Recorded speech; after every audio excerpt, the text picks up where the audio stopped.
My mother lied to my stepfather. She also prevented him from living with us by telling him that she considered his sick mother a burden. I am currently a 16-year-old high school girl. 2 years ago, my mother married my stepfather, John. At that time, my mother was 40 and John was 42. My biological parents were not married.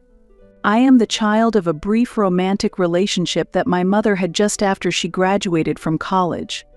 They thought their relationship would soon end, but my mother became pregnant and decided not to have an abortion but to give birth to me. My father also wanted to be actively involved in my life, so my parents chose to share custody. This has made it a routine for me to go back and forth between my parents' homes every month, a pattern that has repeated every year. My parents have taken great care to ensure that I spend equal time with both of them. As a result, I have been able to feel loved and grow up well in both homes without favoring one parent over the other.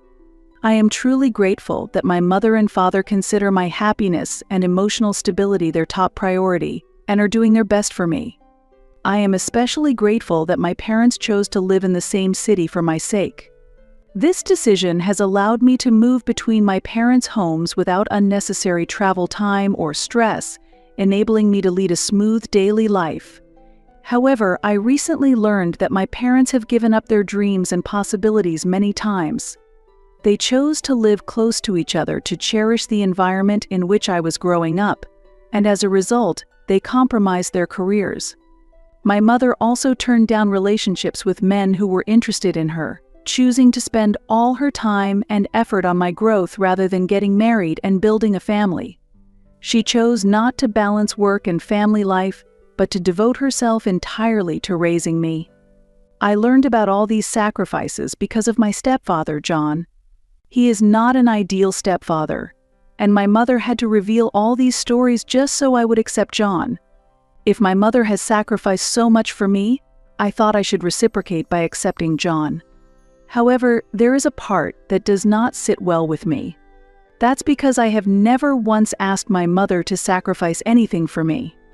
She could have easily chosen to have an abortion, or she could have completely entrusted me to my father.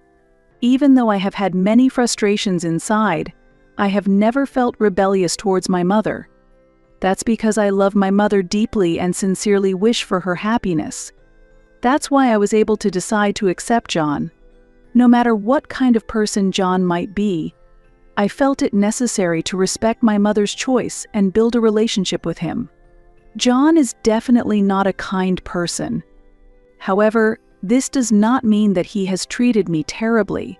He has not shown direct malice towards me but has openly expressed his dislike for me. I don't understand why a 42-year-old man would have issues with a 16-year-old girl, but there is no doubt that he has some problems. I do not remember doing anything to anger him. Still, I have no idea why he dislikes me.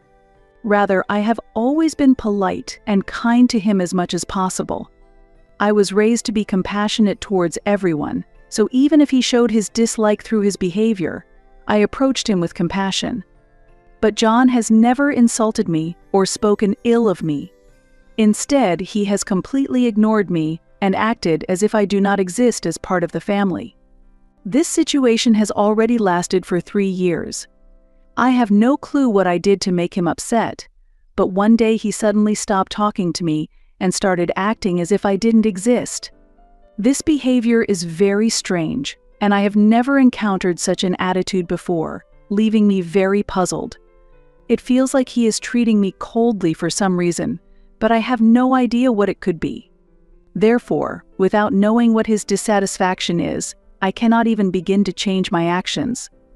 Even when I consulted my mother, she just said, "That's his personality." She explained that he doesn't have any hostility towards me, but he doesn't particularly like me either. However, I believe that there should be some reason to dislike someone, especially when the one who does so is a 42-year-old adult, and the one being disliked is a 16-year-old child. Perhaps the fact that I am my mother's first child has something to do with it. I really don't know, but it is clear that he has not liked me from the beginning, and that was evident from the start. Initially, we were getting along reasonably well. When he first started coming to our house, John talked to me a few times, asking about my life. I responded politely to him. However, at some point he suddenly decided to stop talking to me. The change was very abrupt, and I had no idea why it happened. Initially, I thought he simply forgot to greet me, so I didn't think much of it or worry about it. But as it happened repeatedly, it became harder to overlook, and I eventually asked my mother if I had done something to upset him. He continued to act as if I didn't exist, deliberately turning his face away whenever I entered the living room or the room he was in. My mother did not give me a clear answer. She simply said, "He's just trying to get used to having you around all the time." She also explained, he's never dated a woman with children before, so he might be struggling to adapt to that situation. But I couldn't easily believe her words. This is because I knew that John had 2 sons, aged 15 and 12, who lost their mother in an accident right after their younger brother was born. In fact, it wasn't true that I was always at home. As I mentioned before, I lived at my father's house every month. Yet this situation continued for several months, and after a year of strange distance, I came to understand that this was just his personality and accepted that he would no longer talk to me. A few months after he proposed to my mother and they got married, John moved in with his sons to my mother's house. This was despite the fact that I had only met his children a few times before they moved in. Surprisingly, they were also told by their father not to talk to me. This situation was truly abnormal, and I don't know how I managed to endure it for years. Before the marriage, John and my mother lived separately. This was because John's mother was seriously ill and living in his house. However, after the marriage, John decided to move his mother to his sister's house. His sister took over caring for their mother. Afterward, John moved in with his children to our house. I don't know if anyone else has had a similar experience, but living under the same roof with people who don't talk to me at all and ignore my existence was unbearably painful. Yet, I had no choice but to accept this situation. Seeing their behavior towards me and my family made me feel like a criminal who had done something wrong, and it deeply saddened me. The hardest part was not knowing what I had done wrong. I still don't know the reason, but fortunately I no longer live with him, so I don't need to worry about it anymore. Their attitude remained unchanged, and it stayed that way. Gradually, I got used to the environment. Every time John came to visit my mother, the fact that he didn't say a word to me became the norm. After they married and he and his children moved in, I got used to being treated the same way whenever I visited my mother's house. Every time I had to mentally prepare myself to only talk to my mother for a month. She was the only one in that house who talked to me, while the others acted as if I didn't exist. It was a difficult situation, but I had to endure it because I wanted to spend time with my mother and knew she had no intention of discussing this issue with John. I repeatedly asked her to convey this problem to John and try to uncover the truth or find a solution. However, she told me that she had already talked to John about it. She had personal reasons she couldn't share with me, and I knew these were why he didn't accept me. She understood the situation and knew I was concerned about it, but without her telling me the reason, there was nothing I could do. In the end, all I could do was endure and accept it. If I argued with her and insisted on my own views, she would become emotional and accuse me of being ungrateful and ignoring her sacrifices. Therefore, I thought the best way to handle it was to forgive John for the way he treated me and endure it for her sake. I really wanted to confront my mother and ask for the reasons, but my desire not to hurt her feelings was stronger. I had never talked to my father about this. If he knew, I thought he would become very angry and blame my mother. They are people with completely different viewpoints, and they had completely different opinions on how to raise me, so they often argued and clashed over trivial matters. But if my father found out about such a big problem, I thought he would try to take full custody or take even more drastic action. I didn't want to increase any more conflicts between them, so I didn't tell my father anything and pretended that my relationship with my mother and her new family was going well. My mother and John had lived together for a year before they got married, and it has been 2 years since the marriage, so I have been enduring this situation for 3 years. However, I recently reached my limit with this situation and was mentally and physically exhausted. I felt cornered and could no longer endure it. Last month, when I went to my mother's house, John and his children ignored me as usual. At that time, I was also having trouble with my school friends and was feeling very mentally unstable. 2 weeks ago, I noticed the house was completely silent one morning, and I felt utterly helpless.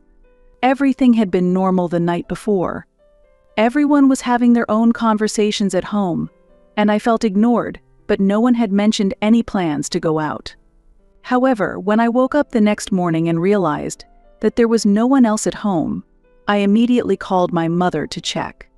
I was completely confused about the situation, but fortunately, my mother answered the phone.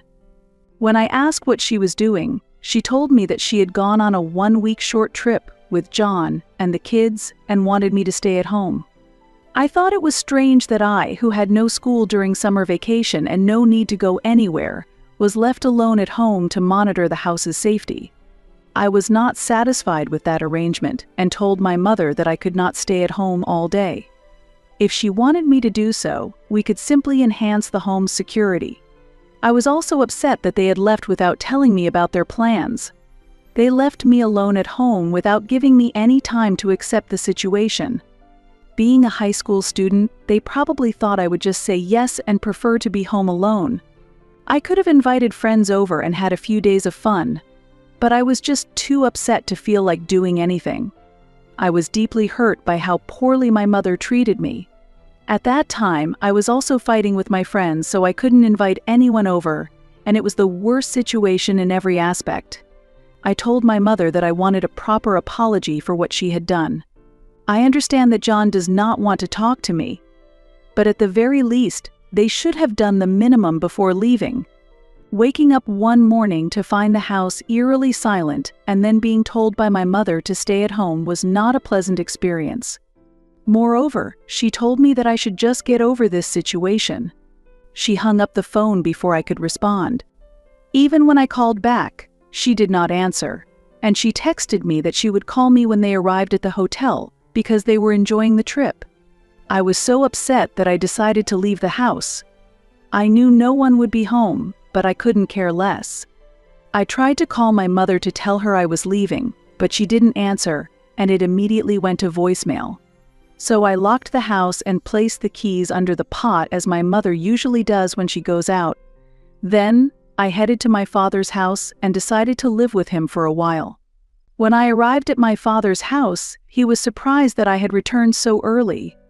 That's because I was supposed to spend the rest of the month with my mother, so he thought I wouldn't be back for another week. But I had reached my limit, so I decided to return to my father's. I told him everything that had happened. I told him about John, his very unpleasant attitude towards me, and how he had told his children not to talk to me. I felt like I had done something wrong, but I couldn't even understand what that feeling was. I was just frustrated. I told my father that my mother had no intention of discussing this issue with John and how she had remained silent, no matter how much I was hurt. I thought my father should know how my mother was treating me, thinking maybe he could improve the situation. I couldn't bear my mother's treatment any longer. I had not done anything to hurt anyone, and had always treated everyone with kindness and compassion. But I also told my father that my mother had left with her husband and children without saying a word and left me alone at home. After finishing the story, tears streamed down my face. I hadn't realized how much it had weighed on my heart these past few years. Everything had changed since my mother started dating John, even though I had been spending time normally with her before that. Everything was different from before, and I felt like I was of no importance to my mother, which was really hard to accept. What was strange afterward was that my mother made no attempt to contact me. She could have at least contacted her daughter, who was left alone at home while she was on a trip with her new family, but she did not do that. I was deeply hurt by her actions, but after confiding everything to my father, I felt a little relieved and decided to stop worrying about them. There was no contact for the next 5 days. Finally, when my mother called, I told her I was with my father and planned to leave the house. My mother yelled at me, but I honestly expressed my dissatisfaction with how she had treated me. However, she argued that if the phone was not connecting, I should have sent a text message instead. Her point made sense, but I was too angry to feel like sending a text message. And I simply followed my feelings and argued back that it wasn't my responsibility that my mother hadn't contacted me for days. I felt it was extremely unfair that John's attitude was the same as my mother's, trying to blame everything on me.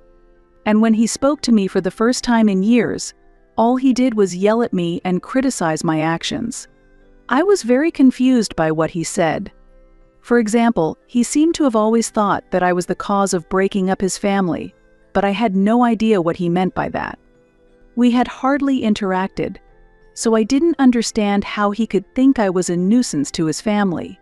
The reason I left my mother's house and started living with my father was that my mother and stepfather left for a family trip without telling me, leaving me alone at home. 2 weeks after I left home, various things came to light. Firstly, the reason John had been ignoring me finally became clear.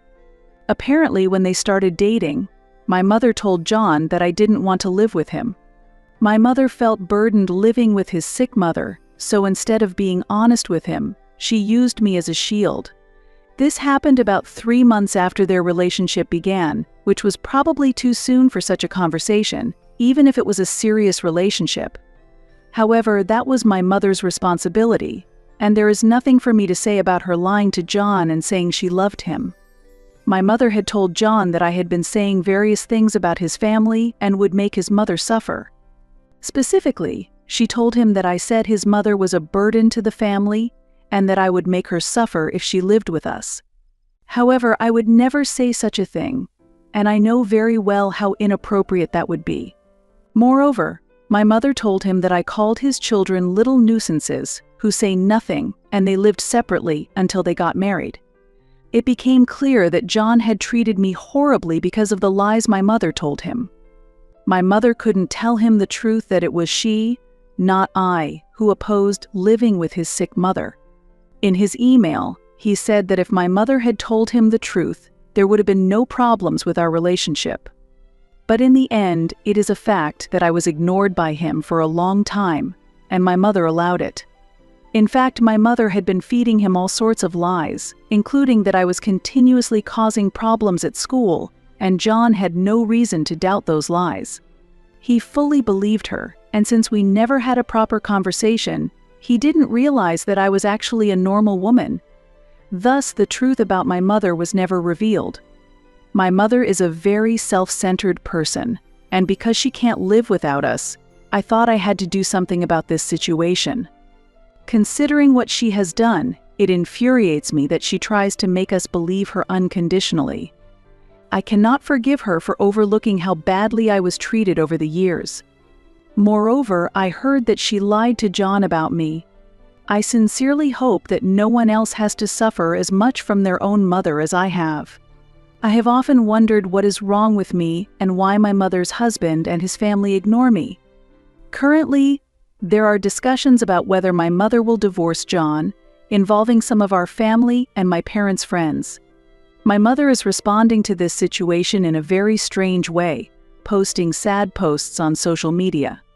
My cousin sends me what she posts. I don't know what she expects, but I hardly think it will resolve anything. My mother has caused problems and now finds herself having to continue lying about them. As a result, my father has full custody of me, and friends have distanced themselves. Months have passed, and my mother seems to be enduring somehow. I live with my father and am leading a happy life. I am also glad that I have reconciled with my friends,